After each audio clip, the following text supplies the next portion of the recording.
Most of the time, when your team is tasked with defending last, the odds are against you, and it feels like no matter what you do, your team is doomed to lose the round.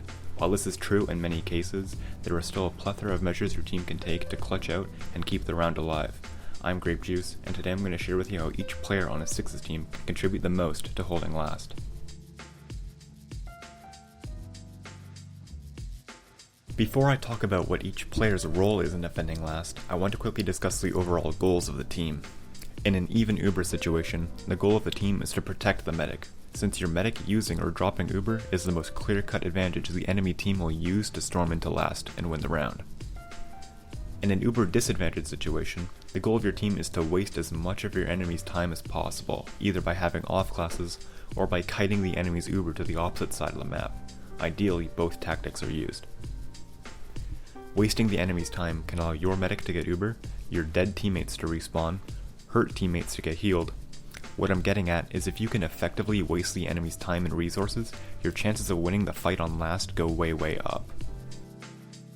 The only thing a scout can do that will have impact on the last hold is building Uber with the medic, so that you can have one ready to save your medic from a sack, or to use in the middle of a fight to stop the point from being captured. Since you can only build with one heal target at a time, it's always best for the scout who isn't building Uber to spawn on an off class, or alternatively, have a soldier building Uber while both scouts play off classes.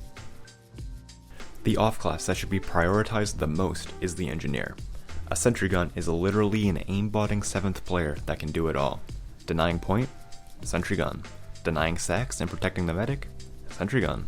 Forcing an Uber? Sentry Gun. The Sentry Gun is the single most powerful tool in the last hold toolbox, and it is always recommended that you have one.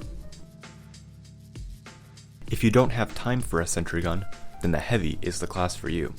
With 450 health when fully overhealed, the Heavy requires massive amounts of focus fire to be killed. With this in mind, the best way to play Heavy is to sit near a spawn door, trying to eat as much damage as possible, and switching back onto Scout.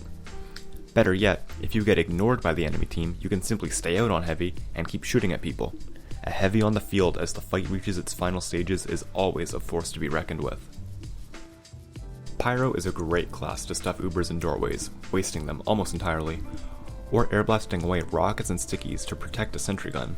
While not the greatest off class on most maps, blast points such as the ones on Gullywash and Metalworks have great potential to make a Pyro worthwhile. Finally, I will talk about Sniper. The Sniper is the only class in TF2 that can kill any class in the game with one mouse click from any range. This will force medics to respect you and use their Uber at risk of dropping, and can generate free kills or 150 damage body shots that will stop enemies in their tracks and force them to get healed, or become easy targets for your other players to pick off. It is recommended that you switch back to Scout after taking 1 or 2 shots, since the Sniper's 1v1 abilities are severely limited. It's important to remember that after the off class is no longer useful to switch back to Scout. Scout is the most powerful 1v1 class in the game, so it's important to have them on the field when the scrappy stages of the last fight go down. A soldier's role in the last fight, whether you're the pocket or the roamer, is doorway denial and point denial. It's important to ideally be watching the doorways with as much health as possible to get early Uber forces and easy damage as teams are squeezed through choke points in order to get into last. As the fight goes on, it's vital to remember that if your opponents capture the point, the round is over. Always be ready to bomb point and deal as much damage as possible to the people capturing. It doesn't matter if you die, you cannot allow the enemies to capture the point. A soldier can also have potential as a secondary off-classer if your team wishes to either really hunker down with 3 off-classes, or if your team wishes to have, say, a Sentry Gun and a Sniper, while your Scout builds Uber with your medic to make sure you have one to defend last. If you choose to have one of your soldiers off class, remember as the other soldier to value your life so you can bomb point to save the cap when it comes down to it. As a demo man, like a soldier, your 2 jobs are simple. Stickies on doorways to force Ubers or collect easy kills, stickies on point to make sure the enemy can't capture. When you detonate your stickies, place more down immediately. A demo who is spamming pipes across the map with 0 stickies on the point is a demo who is potentially losing their team the last fight. On Medic, there's really not a lot you can do other than count Ubers as closely as you can, make sure you have a Scout with you building Uber if the disadvantage is really close, and maybe go for an Uber SAR too when things get scrappy.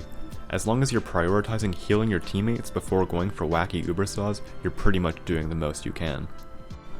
Alright, thank you for watching my video. Hopefully you learned something new or solidified a concept you already had in your mind. Before you go though, I just want to reiterate what I said in the opening about holding last being super difficult, because it is. Applying the fundamentals I shared with you today doesn't mean you will win every hold 100% of the time, because unfortunately, you can do everything right in a last hold and still lose. It's just the nature of the game. Anyways, thanks again for watching, I'll see you next time.